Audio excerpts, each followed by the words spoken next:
All right, next video. So I have over 900 grams in this system, and I think this is maybe the 7th video. I have the refrigerant leak detector. We know where the leak is because you've seen the video and you've seen the bubbles and you've seen the ultrasonic leak detector find the leaks. Now I'm completely filled with refrigerant. I have 78 psi of refrigerant pressure in there. Let's go to where the leak is. Remember where the leak was? The leak was right there. Look at the gauge. And this is one of the most sensitive, ultra sensitive leak detectors. There is nothing coming out. But remember, at 176 psi with dry nitrogen, it was sending a bubble out of there. Now let's go to the other mode, because some guys will say, oh, it's in cloud mode. That's not the most sensitive mode. Okay, let's get over to super. I'm now on super sensitive. That is the most sensitive, quick responding mode. So let's go back there again. And remember, we had bubbles coming out of here.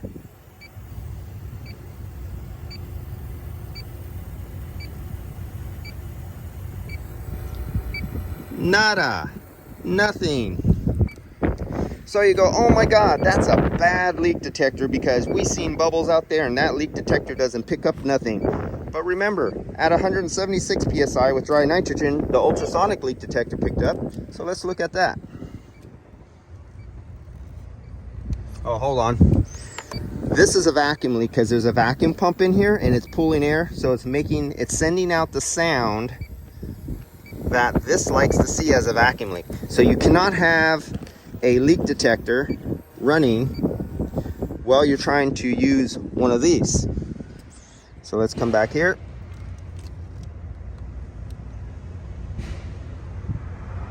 Car just going by. Somebody shooting air off inside the shop, throwing my sensor off. So when you use air guns and shop air,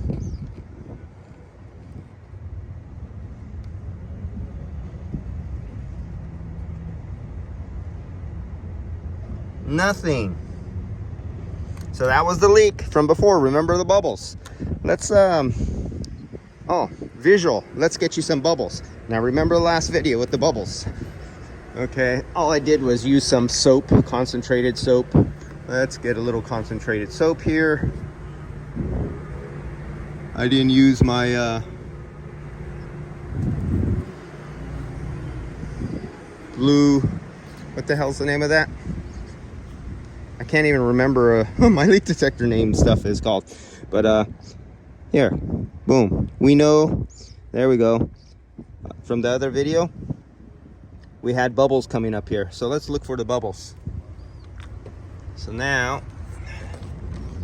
that's a bubble I made. That's not where it's leaking. Let me pop that bubble with my finger. Okay, I popped the bubble. There we go. There we go. Now it's coming up.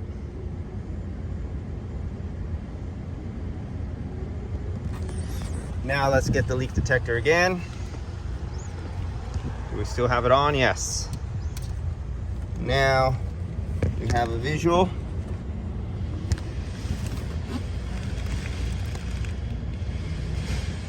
God damn it, everybody makes noise around me. Let me put it on focus, get in there. And now my Apple phone does not want to focus because they make such a crappy product. For $1,500, it should do better than that. Okay, right.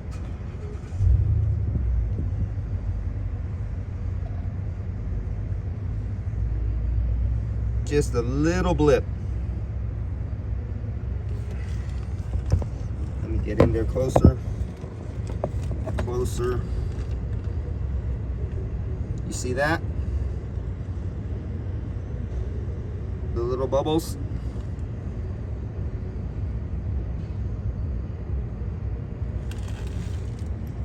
I think it's stopping.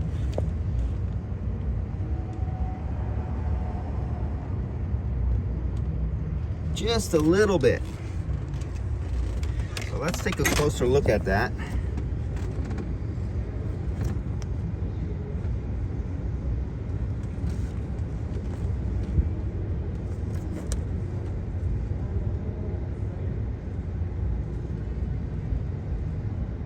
it looked like it stopped. You don't see no more new bubbles popping out there, do you? You see them sagging down. Let's clear that off. So we'll wipe that off. Here, let me go zoom out for you guys. So I'm gonna wipe those bubbles off. I'm gonna put some new soap back on there.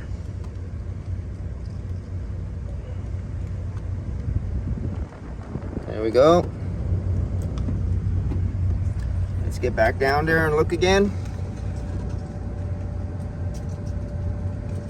And that's what bubbles do. That's what leaks do. No more bubbles. It has stopped. That is an intermittent leak at static pressure. We're at 75 psi. It is no longer leaking. So it wasn't leaking at first. By the time I turned on and got the bubbles, it started leaking. And then after I went back to get the ultrasonic leak detector, it stopped leaking again. That is an intermittent that doesn't leak at static pressure temperature as it is right now. Now we're going to kick on the vehicle. We prove that a leak stops and solved. I proved it 100 times, and I dropped this down in the fan. So let me not start up the vehicle with my ultrasonic leak detector with the wire and the whole unit drop down in the fan, because that would not sound good and it would be expensive and a little embarrassing. So let's not do that. Okay, now we're gonna start it up. So you just got to witness a leak that leaks a lot at 176 psi with dry nitrogen. A leak that does not leak at all under vacuum. A leak that started a little bit at around 75 to 80 psi and then turned itself off and stopped leaking. And we confirmed that with visual bubbles. So how much better than you can get with that? It's like 130 degrees in here. So I'm gonna try to cool it down and get outside air, not recycle inside air, because it's way, well, let me make the high side really high. Okay, I just put it on, I'll recycle inside air. It's 130 in here. So this is a black car with a black top, with black seats, with the sun going in it all day. And what do we have here? Why don't I have a compressor? I don't have a compressor. Did I do something wrong? Let's see. Did I forget to hit the button?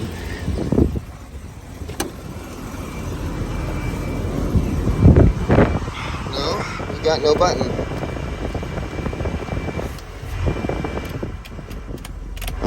We got no power, but we got no light coming on here. So we got another problem. We also have electrical problems. And see, this is exactly why you don't repair the leak and say, customer, I found your problem, it's a leak. You charge a customer a couple $100s to fix that and repair that hose, replace that hose. You fill it up and you go, oh, I'm sorry, Mr. Customer, I charged you all that money and you have an electric problem. Well, I want another couple $100s. Well, maybe he doesn't want to pay that other company. Now he's really mad. This is why you find all the problems first. You go through that big hassle of completely getting the system up and running. So right now I'm going to bypass electrically the clutch, get it running. I'm not going after electrical. That's extra diagnostic time. That's extra labor. That's a separate problem from a leak. A leak is a leak. That's a mechanical defect of a hose. That's one diagnostic time. That's one charge. That's another materials. That's more labor. That is that. This is a leak check. That is different diagnostic. That's more labor, materials. That's another charge. Now we discover he has an electrical problem.